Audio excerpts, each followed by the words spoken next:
মাননীয় উপাধ্যক্ষ মহোদয়, আপোনাৰ এইটো স্পেচিফিক এইটোৱে ক'ব, নিজৰ সমষ্টিৰ ক'ৰবাত ট্ৰেইন আনিব। মোৰ সমষ্টি এইটো হয়। একেই। মাননীয় উপাধ্যক্ষ মহোদয়, বামুণডংৰাৰ পৰা খোলাপাণ্ডা হৈ নগৰবাৰলৈ দলং নিৰ্মাণৰ প্ৰয়োজনীয়তা সম্পৰ্কে আমাৰ মাননীয় সদস্য আশ্ৰাফুল ডাঙৰীয়াই অতি সাৱলীলভাৱে কথাখিনি উপস্থাপন কৰিছে। মাননীয় উপাধ্যক্ষ ডাঙৰীয়া, আমাৰ মাননীয় মুখ্যমন্ত্ৰী মহোদয় দায়িত্বভাৰ লোৱাৰ পিছৰে পৰা আমি তেখেতৰ মনৰ ভাৱটো বুজি আহিছোঁ যে অসমখনক তেখেতে ভাৰতবৰ্ষৰ ভিতৰত 4 নম্বৰ বা 5 নম্বৰ ৰাজ্যৰ ভিতৰত লৈ যাব বিচাৰে। আৰু মই ভাবোঁ তেখেতৰ সেইখিনি টেলেণ্ট বা বুদ্ধিমত্তাও আছে। তেখেতে যদি উপযুক্তভাৱে পদক্ষেপ লয়, আমি অত্যন্ত আশাবাদী যে সঁচাকৈয়ে তেখেতে পাৰিব।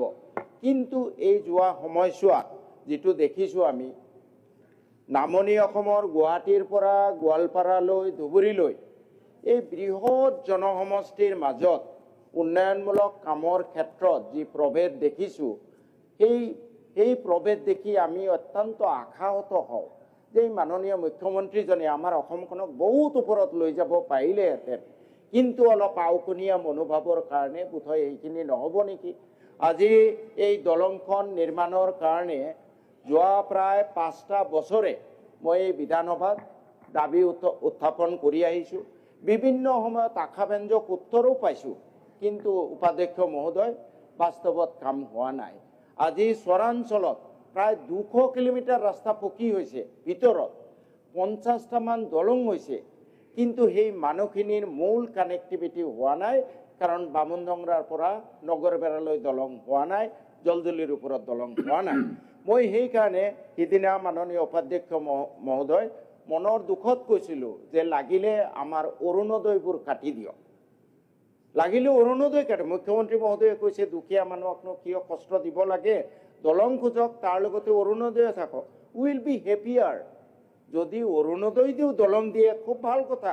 কিন্তু মাননীয় উপাধ্যক্ষ মহোদয়, আজি আকৌ দোহাৰিব খুজিছোঁ মই উইথ ৰেছপনচিবিলিটি, অকল অৰুণোদয় নহয়, প্ৰয়োজনত আমাৰ যি কিষাণ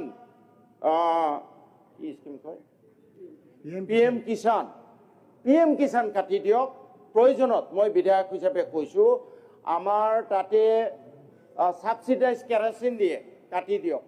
JJM স্কিমৰ যিটো অৱস্থা, পানী নাপায়, মই দায়িত্ব সহকাৰে কৈছোঁ মোৰ তাত আৰু নতুনকৈ JJM স্কিম কৰিব নালাগে, কাটি দিয়ক। এগ্ৰিকালচাৰৰ পৰা বীজ দিয়ে, কাটি দিয়ক। এইবোৰ বেনিফিচিয়াৰী স্কিম নালাগে।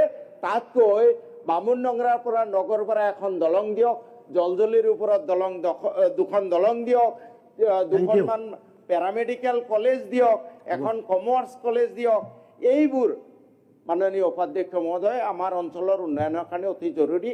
যোৱা 2-3 দিন ৰাইজে এই প্ৰস্তাৱৰ সমৰ্থনত ৰাইজে স্বতঃস্ফূৰ্তভাৱে কৈ আছে আমাৰ অৰুণোদয় নালাগে, দলং লাগে। গতিকে মাননীয় উপাধ্যক্ষ মহোদয়, মই আপোনাৰ জৰিয়তে সদনৰ দৃষ্টিগোচৰ কৰিছোঁ, চৰকাৰৰ দৃষ্টিগোচৰ কৰিছোঁ, আমি যে অৰুণোদয় আদিকে সকলো স্কিম ত্যাগ কৰিব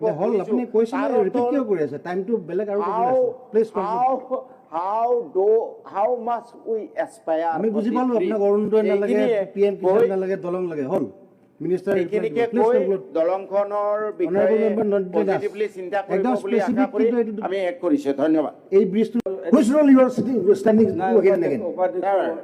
You are also basically an MLA. Why you are so rude? I have to, because this is unbecoming. This is not the role.